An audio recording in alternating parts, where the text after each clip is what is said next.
This video, we're looking at house church. We want to see a New Testament pattern, how believers can start simple churches that multiply so that these churches are biblical, they're reproducible. And so in house churches, believers are studying the word together and holding each other accountable for the application. In Romans chapter 16 and verse 5, it says, greet the church that meets at their house. So context in verse 3, this is the home of Priscilla and Aquila, who started a house church in Rome. Also, we'll see from the book of Corinthians, they started a house church when they were in Corinth also. Priscilla and Aquila were partners with the Apostle Paul. They were the ones that helped Apollos become correct in his doctrine and used by the Lord in Ephesus and Corinth. So they're heroes in the faith. So there's nothing substandard about a house church. The great heroes of the faith practiced their faith in the context of the house church. And Colossians chapter 4 and verse 15, give my greetings to the brothers at Laodicea and to Nympha and the church in her house. And so we were looking at house church with heroes of the faith like Aquila and Priscilla, and Nympha, her name would indicate she was from a socially unacceptable part of society, saved by grace, kind of like the woman caught in adultery. That's what the name Nympha would indicate. Yet the Lord's redeemed her and used her. So the church is in a house of Nympha. In 1 Corinthians chapter 16 and 19, Aquila and Priscilla greet you warmly in the Lord, and so does the church that meets in their house.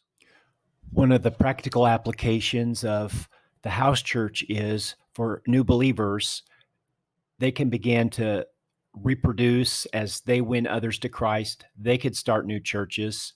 A church that has to buy land and acquire buildings, build buildings, could take time and energy, where the church already has a home in the house of the believers. And as we continue toward urbanization, land in these big cities where the people are moving are more and more expensive. Land is harder to get. And so some of these churches could be in the homes of the people, and these could even be in multi-unit facilities. But the house church is going to be a practical way for new churches to begin. In the book of Philemon, we see the house church, and it says, beginning in verse 1, to Philemon, our dear friend and fellow worker, to Apphia, our sister, to Archippus, our fellow soldier, and the church that meets in your home.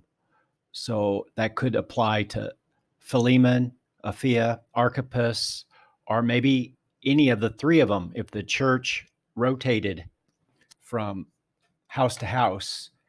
Another advantage of the house church is that believers are able to exercise their gifts. If a new believer goes to a large church and they're week in and week out sitting and listening, it's not going to exercise their spiritual gifts as much as if they're in the house church participating in inductive Bible study. So we look at the New Testament, we see the house church as the biblical pattern. Just the way that the church grew and multiplied could become even more persecution proof. And so as we see this biblical pattern, what about greeting the church that meets in your house?